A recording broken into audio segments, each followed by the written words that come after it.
Assalamualaikum. Hari ini kami telah menyiapkan satu video yang berkaitan dengan agama Kristian. Sebelum kami menceritakan tentang agama Kristian, saya akan memperkenalkan nama ahli kumpulan saya, iaitu saya, Siti Nur Emilia, Aniam Hamizah, Mariana dan akhir sekali Nurdiana Sofia. Tanpa melengahkan masa, kami ingin menceritakan tentang agama Kristian. Agama Kristian adalah agama yang paling banyak diamalkan di dunia ini dengan lebih daripada 2 bilion pengikutnya.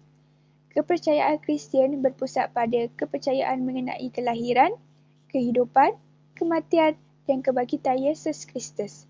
Walaupun dimulakan dengan sekelompok kehidupan kecil pengikutnya, banyak sejarawan menganggap penyebaran dan penerapan agama Kristian di seluruh dunia sebagai salah satu misi kerohanian yang paling berjaya dalam sejarah manusia. Kepercayaan orang Kristian. Orang Kristian adalah monoteistik, iaitu mereka percaya hanya ada satu Tuhan dan Dia menciptakan langit dan bumi. Ketuhanan ilahi ini terdiri daripada 3 bahagian, iaitu Bapa, Tuhan sendiri, anak lelaki iaitu Nabi Isa dan Roh Kudus. Inti agama Kristian berkisar pada kehidupan, kematian dan kepercayaan. Kristian mengenai kebangkitan Yesus. Orang-orang Kristian percaya bahawa Tuhan mengutus puteranya Yesus Mesias untuk menyelamatkan dunia. Mereka percaya bahawa Yesus disalibkan di kayu salib untuk menawarkan pengampunan dosa dan dibangkitkan 3 hari setelah kematiannya, sebelum naik ke syurga. Orang Kristian berpendapat bahawa Yesus akan kembali ke bumi dalam apa yang dikenali sebagai kedatangan kedua, iaitu salib adalah simbol agama Kristian. Siapakah Yesus? Sebilangan sejarawan mempercayai bahawa Yesus ialah orang sebenar yang dilahirkan antara tahun 2 sebelum Masihi dan 7 sebelum Masihi. Sebilangan besar pengetahuan ilmuwan tentang Yesus berasal dari Perjanjian Baru Alkitab Kristian. Yesus dilahirkan oleh seorang perawan muda Yahudi bernama Maria di kota Bethlehem Selatan, Yerusalem di Palestin moden. Orang-orang Kristen percaya bahawa konsepsi ini adalah kejadian gaib dengan Tuhan menghamili Maria melalui Roh Kudus.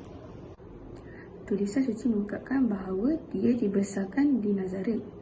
Dia dan keluarganya melarikan diri daripada penganiayaan Raja Herodes dan berpindah ke Mesir.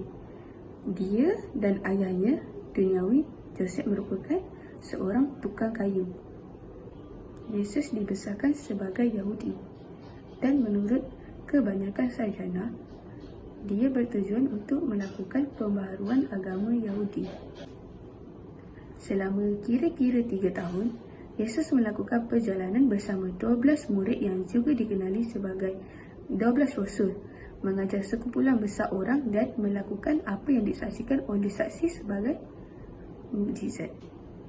Beberapa peristiwa ajaib yang terkenal termasuk membangkitkan orang mati bernama Lazarus dari kubur, berjalan di atas air dan menyembuhkan orang buta. Seterusnya ialah ajaran Yesus. Yesus menggunakan perumpamaan dengan cerpen yang pesan terbunyi.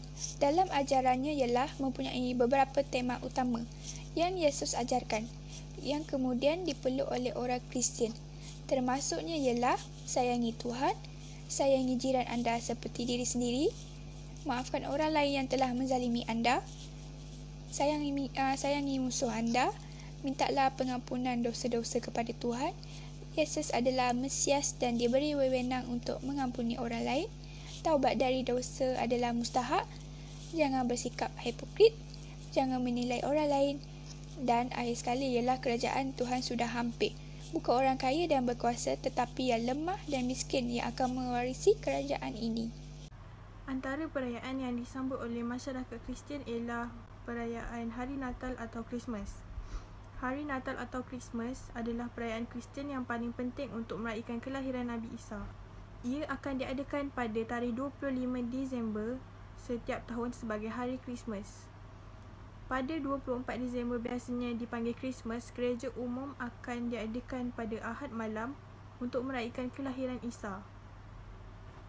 Menurut Alkitab, Isa dilahirkan pada waktu malam. Ahad khusus untuk menyanyi Ave Maria atau Al-Masih dan lagu-lagu lain seperti Gereja Antarabangsa, Emmanuel Lutheran Church, King Christmas, ibadat Dewan Muzik untuk standard yang lebih tinggi. Seterusnya ialah Hari Paskah ataupun Happy Easter Day untuk memperingati kebangkitan Yesus. Menurut Alkitab Perjanjian Baru, Isa telah disalibkan pada hari Jumaat yang baik dan kenaikan ke 3 hari. Pada 325 era Kristian, mengikut peruntukan mesyuarat awam, equinox musim bunga dalam Paskah tahunan selepas hari Ahad pertama, selepas bulan penuh yang pertama, biasanya dalam 22 Mac hingga 25 April, antara mazhab majoriti Kristian memperingati kandungan sambutan perayaan khusus. Ini berbeza daripada yang paling popular adalah untuk makan kiamat telur perayaan untuk melambangkan kebangkitan dan kehidupan.